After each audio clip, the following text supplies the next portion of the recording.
Mga bro, panibagong patunay na hindi nag-iisa ang Pilipinas sa harap ng mga tensyon sa West Philippine Sea.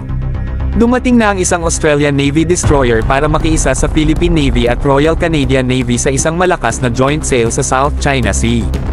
Ang ganitong hakbang ay hindi lang simpleng pagpapakita ng barko, kundi isang malinaw na mensahe, solid ang ugnayan ng Pilipinas sa mga kaalyado, at handa silang magpakita ng presensya kung saan kinakailangan.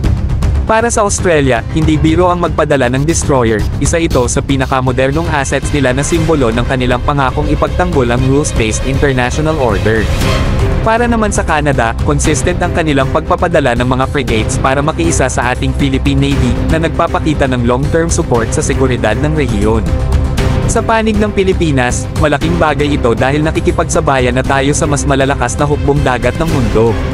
Tandaan natin, mga bro, na hindi lamang armas o barko ang puhunan dito, kundi relasyon at kumpiyansa mula sa mga bansang matagal nang nakasuporta sa atin. Makikita rin dito ang pagtaas ng credibility ng ating Philippine Navy bilang partner sa mga multinational operations. Hindi na tayo basta nakikisama lang, kundi aktibong parte ng security architecture sa Indo-Pacific.